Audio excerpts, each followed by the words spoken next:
Low expectations, high boundaries, right? Just going into it with an open mind, with as few preconceived notions as possible to have the best outcome as possible.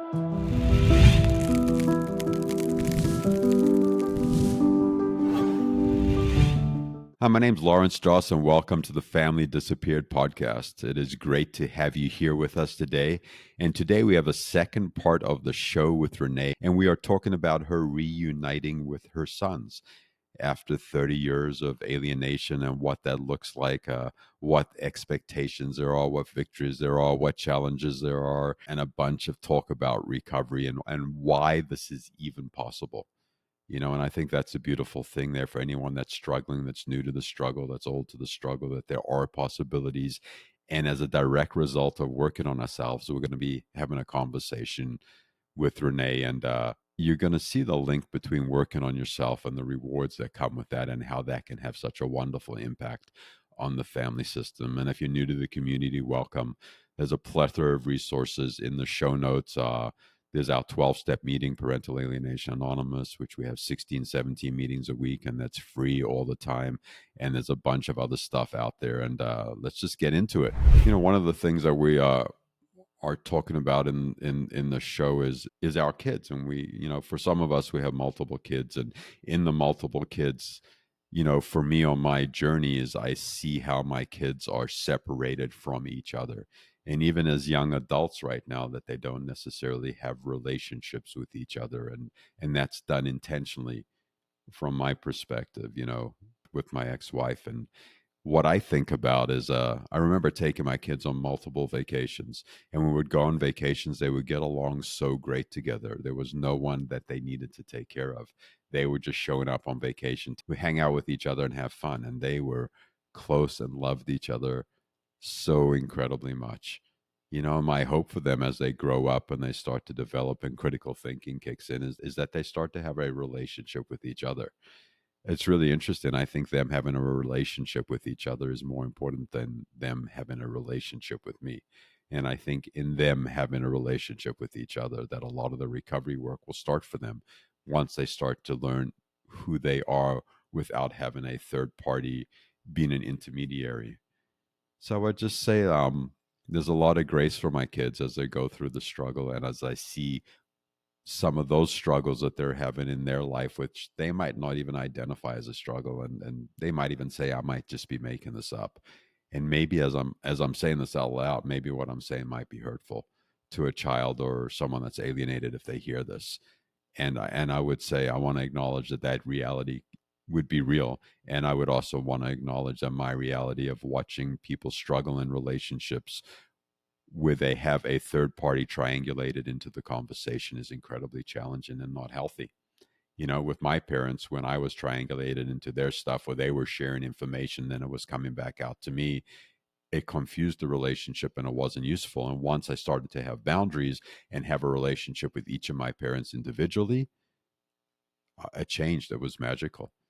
And I think that same thing can happen for our kids. So let's jump into this next part of the episode. The conversation is wonderful, and Renee is like a superstar and a shining light. And there's so much great takeaways for anyone out there that is struggling in any stage of parental alienation, estrangement, or erasure. It is so beautiful to hear you say that, and I just want to point out how important it is to our community to hear these success stories. And we're talking a long period of time that there was a lot of struggle, but also something that you said, Renee, that is really profound and important is that you have done the recovery work. And I will say early on in my experience, like I hadn't done the recovery work.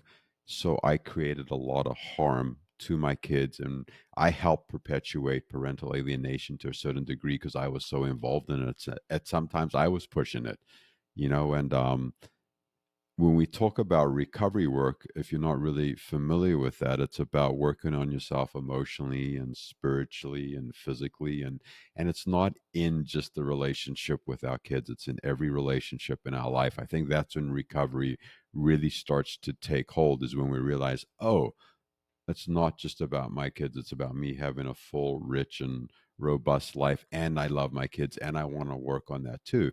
So if you're struggling out there and you don't know what to do through the 12-step perspective, it's work on yourself. And it sounds counterintuitive because you feel like someone else is doing something else to you. But by working on ourselves, we can show up in all these situations differently.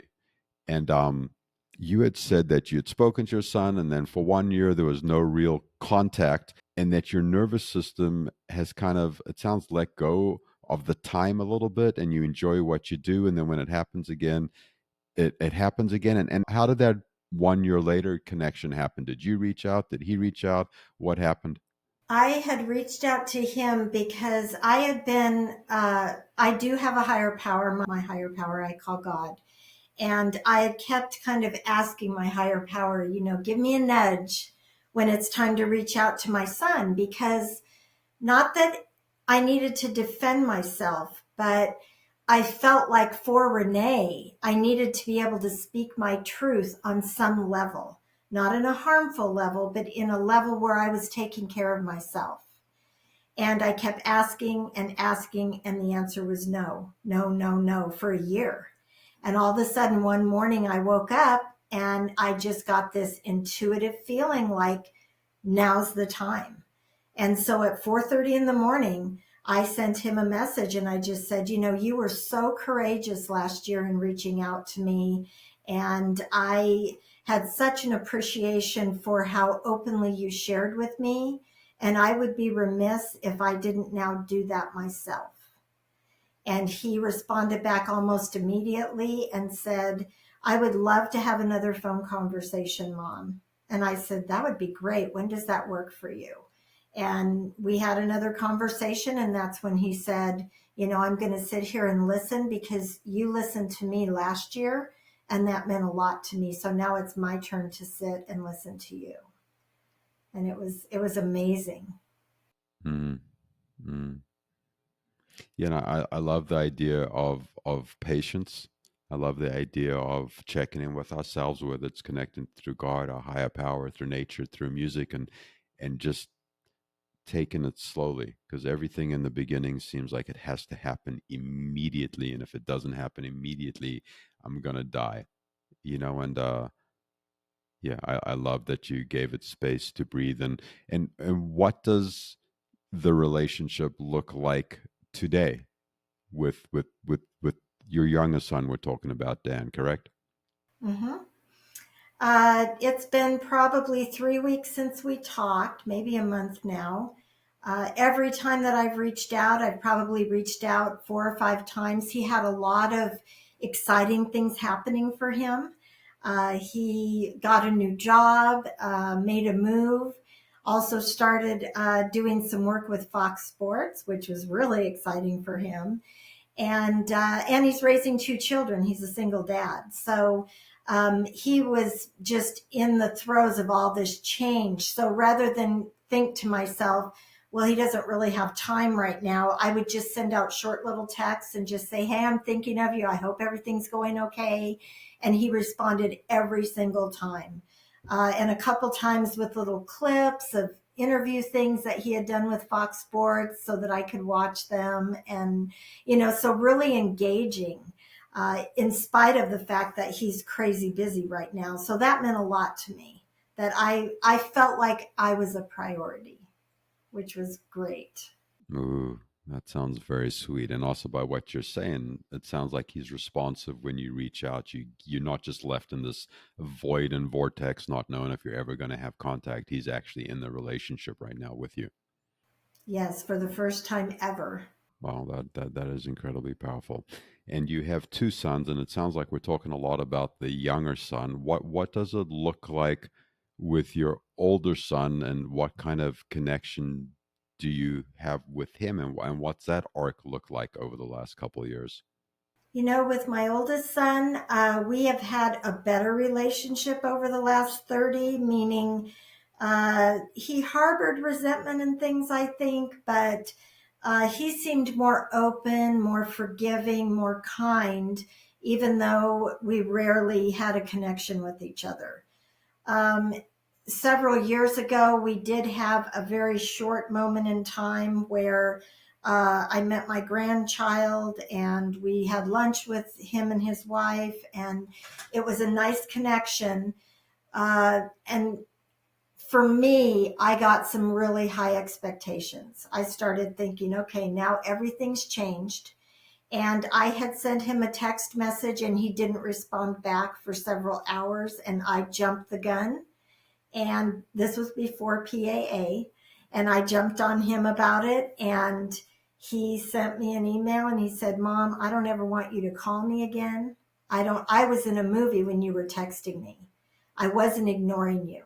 He said, I don't ever want you to call me again. Please don't send the kids gifts anymore. It was like he had just had it. I think he felt like he had been trying as much as he was capable of trying.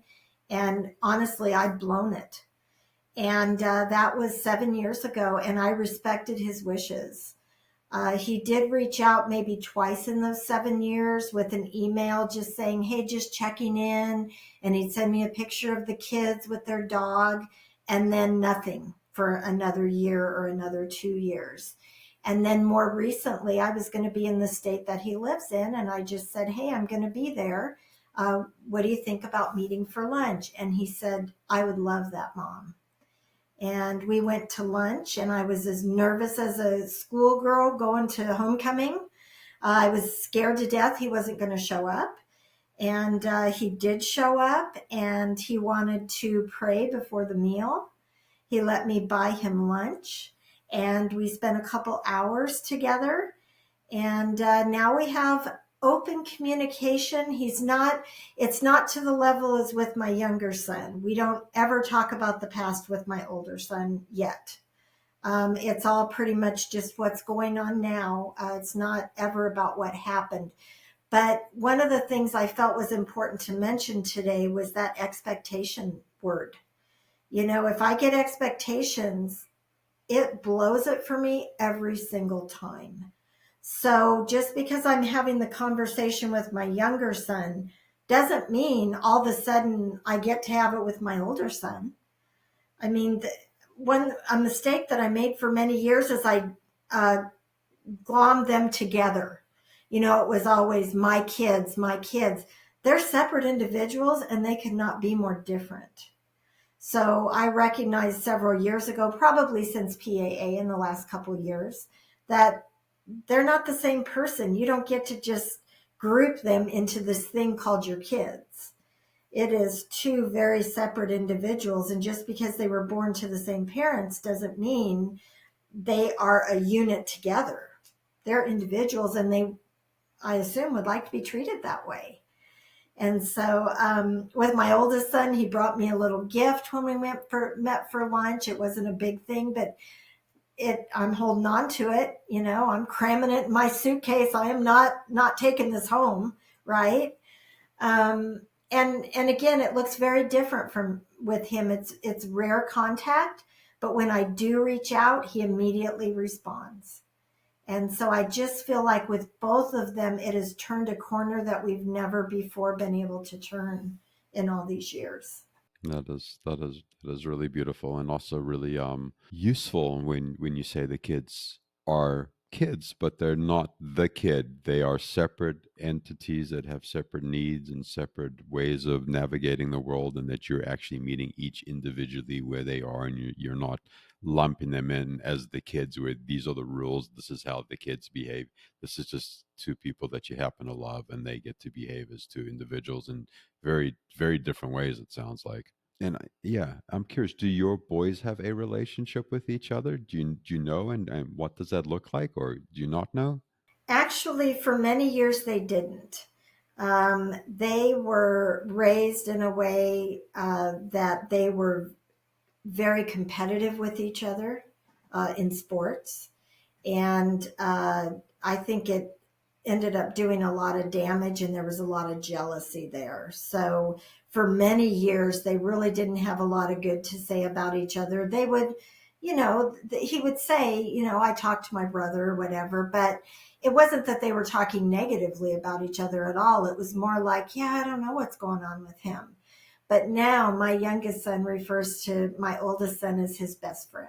Wow, that is beautiful. That gave me goosies. So we spoke about this briefly before we started taping. Is the idea that when the kids are younger, when there's multiple kids, that the kids are in silos. And what I mean by that is like the kids are kind of like separated by the other parent, and they don't necessarily communicate in a positive a way with each other a lot, and the other parent is triangulated into each relationship. So I call it, like with my three daughters, like from my perspective, which is just my perspective and it might be accurate or not, is my three daughters are kept separate, and all the information comes to my ex-wife, and it's disseminated by her, and then it's pushed out in different directions. So the kids don't necessarily get to have really deep relationships with each other, and a lot of their ideas aren't their ideas. It's just information they're getting through their mom that keeps them separate. And I'm seeing that developmentally with them now, and they're all in their 20s. And I'm not sure if it's similar to what you're saying, but in your relationship, in your experience with the boys, kept separate, and it sounds like through the competition they were kept separate, and I'm guessing your ex would feed them different information to keep them separate so he could stay in the center. Does that make sense? Of course, I didn't realize that at the time, but I would say yes, he needed to be the central focus and needed to be their resource on this is, I know how to do things and I'm going to show you. And so it was a lot of spotlighting him and then they could be spotlighted. But initially it had to be on him. But yeah, that separation you're talking about, I wasn't aware of it, but now that you're saying it, it sounds like that's what it looked like for them as well. Yeah, and I think it's definitely a nuance and something I didn't see early on, but I see it so much now, like how my middle daughter has always been scapegoated as the person that has something going on to a certain degree, and the older daughter and younger daughter have labeled her in a certain way that is maybe not necessarily true, but it's just from information they're getting. And then each kid labels the other kid in a different way, but it's really information that's coming from a third party, and they're taking on as it's information that they've experienced firsthand. It's a fascinating part of parental alienation, but it's also makes sense when someone's really that deeply connected and enmeshed in your nervous system. But yeah, it's interesting. Your nuance is a very different nuance that I haven't thought of because I had three girls. But that competition in sports, I see that competition with my kids, with wanting to get attention, with maybe some certain things that they're achieving in life. It's not sports, but it's something different.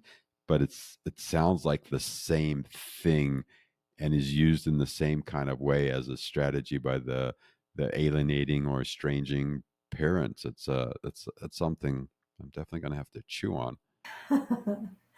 Yeah, a lot going on under there. Yeah. So the question that I'm dying to ask is: it sounds like things are going really well with your younger son, and you're really excited about it.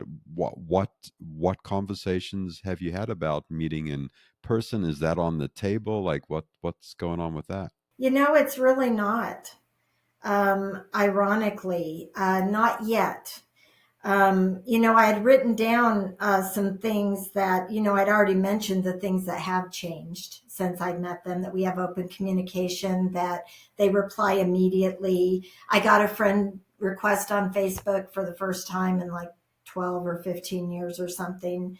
Um, but the things that haven't changed, that I somehow intuitively know I need to just keep my hands off of them for now, is that there are no plans for visits, no consistent contact daily or weekly. Like I don't expect them to reach out to me all the time, and I don't reach out to them all the time. And then the interesting thing for me, and I guess this is kind of where I am now, several weeks, months later, processing all of this with each of the boys, is there's nothing, regardless of how good it goes right now, there is no getting back the time that we've lost. And so for me, that's a little bit of a dip into reality. Like, you can't go back. And 30 years is a long time. So while I'm super grateful and really working on no expectations, There is kind of that underlying, oh, darn it, like this is not the easy button. This is not the fix it button. That's why I still go to meetings. I still work with my sponsor. On meetings, a couple people have said, oh, it's so cool to see you in the room still, even though you're back with your kids. And it doesn't fix it. Had I still been an emotional mess when they reached out, it wouldn't have worked because I would have been too desperate and they would have felt that same old feeling of, oh my gosh, here she comes. Put on your seatbelt. But instead, it's just been more like seeing or talking to a really good friend that I haven't seen in a lot of years. It's a great experience, but it's not that top of the mountain, oh my gosh, life is great. It's just, it is what it is. And it's easier for me to stay present when I'm not on the mountain and then in the valley and on the mountain and in the valley again. So there are some things that haven't changed. And I really trust my higher power to let me know when the time is right, when it might be appropriate to reach out and say, hey, if you're ever this way, I would love for you guys to stop in and see our new home and, all of that. One thing that did change that my higher power kind of gave me a little nudge on is the second conversation I was having with my youngest son. So we were fairly well established and open at that point. At one point, he said, hey, Mom, hang on a second. The kids are getting in the car. I'm picking them up from school. And I said, okay. And so I hear kids in the background talking and stuff. And he says, hey, guys, guess who I'm talking to? I'm talking to my mom. And then he paused for a second and he said, no, no, no, my real mom. And I was like, wow, so they do know about me. And then they said, hi, and then I talked to my son a little bit more, being careful to guard my words because now it's an earshot of my grandchildren that I really don't know. And at the very end, I was able to say to them and truly mean it. I wouldn't have said it had I not. Truly mean that, you know what, guys, you are so lucky to have the dad that you have. He is doing an amazing job with you. And I just want you to know, I think you're very lucky. And they both said, thank you. And I said, I love you guys. And they said, we love you too. And that was big. That's so Yeah. far beyond big. I'm getting a little Right? teary just hearing that. What a neat conversation. What a wonderful gift. And yeah, you mentioned this idea of time and reconnecting with our kids, and it doesn't necessarily make everything rosy and easy. And there's still I'm hearing that longing and missing out on the seminal events of marriage, birth, divorce, birthdays, whatever it is, and I'm hearing that still is with you, and it hasn't necessarily changed into something different. It's still kind of like in the birthing canal where you're still processing it and seeing what that missing really means as you're starting to develop this relationship. Absolutely. And the only way that I can describe it is like in my case, I found out my son got married on Facebook. And I pull up, I'm scrolling through Facebook, and all of a sudden there's my son and his girlfriend, and she's in a wedding dress and he's in a tux, and there's tons of people there. And I was devastated. So the only way I can really describe it is there's a little PTSD there. And, do I do anything about that or not? I mean, I don't think about it often anymore, but, I would certainly reach out for professional help if it was really something that was disrupting and disturbing my life. But yeah, it'll always kind of be that thorn in your side that you couldn't quite get out. It's still kind of in there a little bit, and you're reminded of it, but you certainly don't dwell on it or focus on it often at all. Yeah, no, those are tough ones. Those marriages and births and stuff. And yeah, I like you're saying, I experienced some longing and remorse and some anger and some sadness at times. And and as time goes by, it's less prevalent and relevant in my thoughts, but I still, yeah, I still miss those things. You also mentioned when you were talking about recovery, and just because you're building these relationships doesn't mean that you stop your recovery work. And I think this is really important, and I see this happen in our program a lot, where parents get reunited with their kids and that they think that, wow, I made it, I got somewhere. And my perspective seems like it's similar to yours, is the work doesn't begin until you start having a relationship with your kids, until you start having those conversations, until you start being patient, until you start trusting something or building community or resources. And I just want to say, for anyone out there listening, like, this is a lifelong commitment. Like, alienation, estrangement is part of my family system, and it's embedded in all of our nervous systems: PTSD, anxiety, fear, anger, whatever comes up. Like, this doesn't go away, and that's why it's so imperative that we continue to work on ourselves, because it's a moving target. It continues to grow, evolve, and change. And with that, like, what advice would you give to parents that are in their early stages of struggling and just being in that anxiety and that fear and that desperation and stuff like that? What advice would you give? And what, let's say, what are the two biggest mistakes possibly you made, and what would you do differently now within that advice? Could you just give us a couple of examples that might be really useful to some people? Yeah, you're right on target because I'd actually written down three things that really didn't work for me. And of course, I only know that now. I didn't know it at the time. But talking to everybody who would listen about every little detail. I did that for years. And really, the last one is kind of can be put in together with this one. I was defending myself. Well, he did this, and then I did that, and then he did this. And it didn't do any good for anybody. If anything else, it just stirred up the negativity. And one thing I wish I'd have known then that I do know now is the more that we talk about and ruminate on a situation, we're feeding it energy.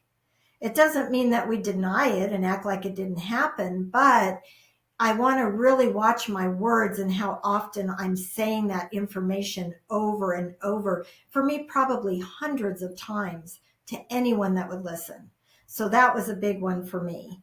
And then the last one on this part, I would say trying to manipulate my kids through shame, guilt, begging, questioning, demanding, crying, everything I could think of. And included in that, it was for me, and I'm ashamed to say it, was talking bad about their dad when they were little. That was a huge mistake that I shouldn't have done, but you can't go back. So those are things that clearly did not work for me. Do you mind if I touch on a few things that I felt did work? Oh, 100%. Yes, please. Okay. Self-care, like put an exclamation point on that. And for me, that looked like hot baths, going for walks, spending a lot of time with my dogs, volunteering. That was a huge one for me, being of service in my community, in a 12-step program. Because what that does for me, it gets me out of myself. And so I can't ruminate on all the pain I'm going through if I am walking dogs at the animal shelter who don't have a home. It's like I can't be selfish and do that at the same time. And then for me, it was revisiting some hobbies that I thought were long gone. I hadn't done canvas painting for, I don't know, 30 years since college, maybe 40 years. And I started doing acrylic painting with canvas again and found out, oh, I'm kind of good at this. I had no idea. And then finally, just lots and lots of time with friends where we don't talk about my kids, where I talk about me as a human being. My kids are no longer who identify me. I Mm. identify me. And so really focusing on where I'm at, staying present and not ruminating on, well, without them, I'm nothing, because that could not be further from the truth. Yeah, and I think that's a whole show by itself, how we identify as our kids. But as we do recovery work, we get to actually separate. You know what I mean? Like we think it's their work to separate from us as they go through the growing up process. But in a lot of cases, it's time for us to realize that we don't own our kids, that they're not ours. They're separate individuals and separate entities, and we just are lucky enough to have a relationship once in a while. So I think that's a great point to throw in there.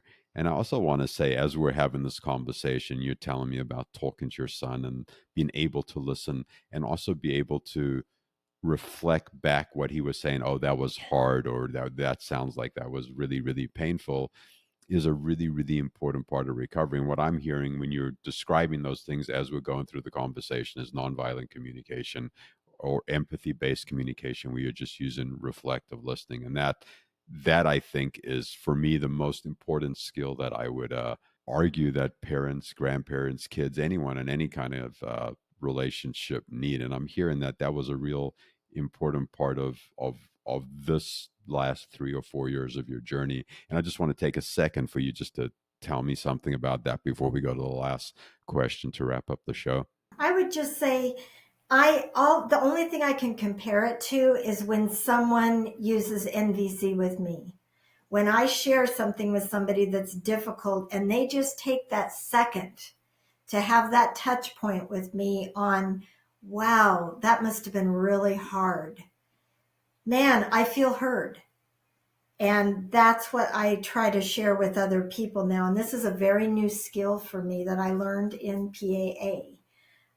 But yes, as you mentioned, very valuable in every relationship that I have. That's beautiful. Yeah. And the most highly recommended thing I'd say to anyone, if you're not being able to connect or you're getting twisted up in your conversations with your kids, is we have a bunch of shows on NVC with some really wonderful professionals. So go back and check those out if you haven't listened to them.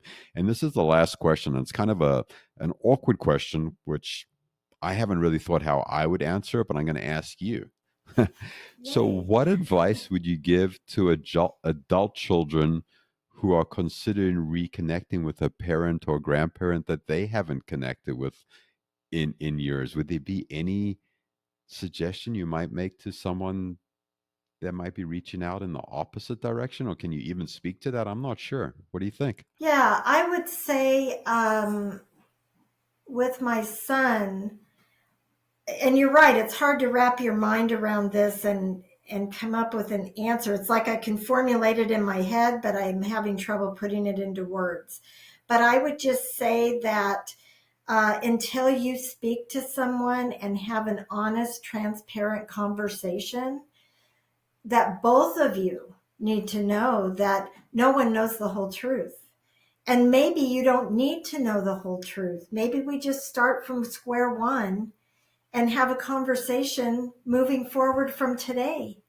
We can always revisit the past, but it's not necessary to move forward in your relationship with a parent, a child, or both. But that seems really important to me, just to no expectations. You know, somebody I adore, I'm pretty sure it's you, Lawrence. Uh, Low expectations, high boundaries, right?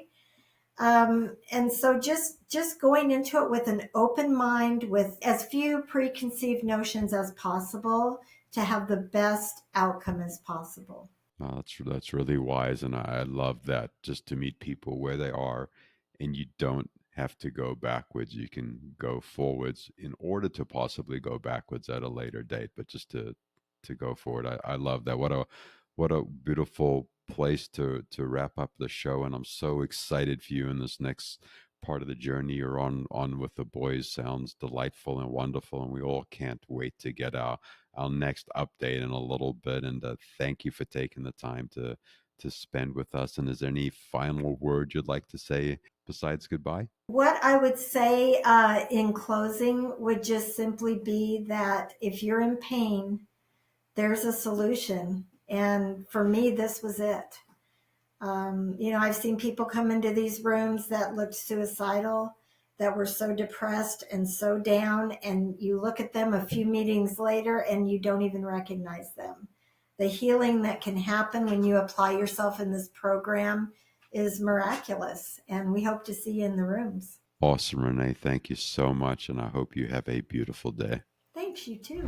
Wow, wow, and wow. Renee just knocked it out of the park. And I just want to say how loving, kind, and generous our community is. And every single parent and grandparent and previously alienated child that is on the show, is putting a lot of skin in the game when they come on here and share some of the intimate details of their life.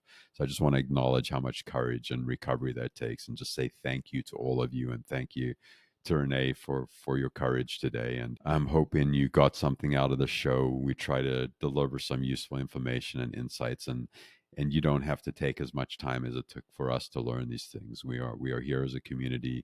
We have a bunch of resources, and they're in the show notes. And we're also a 501c3 nonprofit, and we can use any kind of support we can get to continue to bring you the services that we do. So if you have some resources, know some charitable organizations or something out, or you want to volunteer and help us raise the not so glorified parts of the organization, we would love your help.